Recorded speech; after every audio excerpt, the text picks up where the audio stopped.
കാശ്മീരി ജനതയുടെ സ്നേഹാദരവ് അല്ലെങ്കിൽ അവരുടെ മാനവിക നിലപാട് അതാണ് ഇവിടെ ശ്രീരാമേന്ദ്രൻ്റെ മകൾ പറഞ്ഞത്. അവിടെ ഇവർ രക്ഷിക്കാൻ ശ്രമിച്ചുകൊണ്ട് ജീവൻ വെടിഞ്ഞ ഗൈഡിൻ്റെ അനുഭവമെല്ലാം കാശ്മീരി ജനതയുടെ മാനവികതയും ഇന്ത്യക്കാരെന്നുള്ള നിലപാടുമാണ് വ്യക്തമാക്കുന്നത്. ഭീകരതയ്ക്കെതിരെ ഒരേ നിലപാട് സ്വീകരിച്ചുകൊണ്ട് രാജ്യം മുന്നോട്ട് പോകേണ്ടതുണ്ട്. ഈ രാമചന്ദ്രൻ്റെ കുടുംബാംഗങ്ങളുടെ ദുഃഖത്തിൽ പങ്കുചേരുന്നു. അദ്ദേഹത്തിൻ്റെ വിയോഗത്തിൽ അങ്ങേയറ്റം ദുഃഖം രേഖപ്പെടുത്തുന്നു, അനുശോചനം രേഖപ്പെടുത്തുന്നു.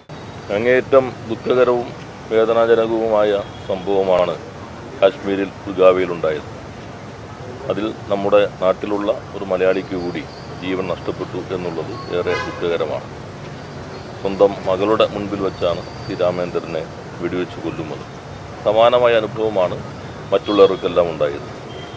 രാജ്യം ഒറ്റക്കെട്ടായി ഭീകരതയ്ക്കെതിരെ നിലകൊള്ളേണ്ട ഒരു സന്ദർഭമാണത്. എല്ലാ ചിന്തകൾക്കും അതീതമായി ഓരോ ഇന്ത്യക്കാരനും ഒരേ മനസ്സോടുകൂടി ഭീകരതയ്ക്കെതിരെ നിലപാട് സ്വീകരിക്കണം. സുരക്ഷാ സംവിധാനങ്ങൾ ശക്തിപ്പെടുത്തേണ്ടതുണ്ട്. സംഭവം നടന്ന അന്ന് ഉച്ചയോടുകൂടി തന്നെ ദുബായിലുള്ള ഇവരുടെ ഒരു ബന്ധുവാണ് ആദ്യമായി എന്നെ വിളിച്ച് ഈ കാര്യം പറയുന്നത്. ഇങ്ങനെ വെടിയേറ്റതായി വാർത്തയുണ്ട്.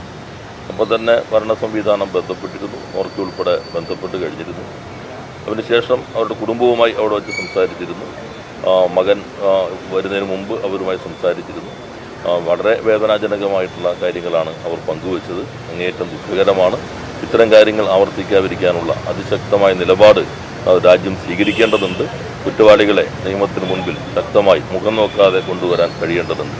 കാശ്മീരി ജനതയുടെ സ്നേഹാദരവ് അല്ലെങ്കിൽ അവരുടെ മാനവിക നിലപാട് അതാണ് ഇവിടെ ശ്രീരാമേന്ദ്രൻ്റെ മകൾ പറഞ്ഞത്. അവിടെ ഇവർ രക്ഷിക്കാൻ ശ്രമിച്ചുകൊണ്ട് ജീവൻ വെടിഞ്ഞ ഗൈഡിൻ്റെ അനുഭവമെല്ലാം കാശ്മീരി ജനതയുടെ മാനവികതയും ഇന്ത്യക്കാരെന്നുള്ള നിലപാടുമാണ് വ്യക്തമാക്കുന്നത്. ഭീകരതയ്ക്കെതിരെ ഒരേ നിലപാട് സ്വീകരിച്ചുകൊണ്ട് രാജ്യം മുന്നോട്ട് പോകേണ്ടതുണ്ട്.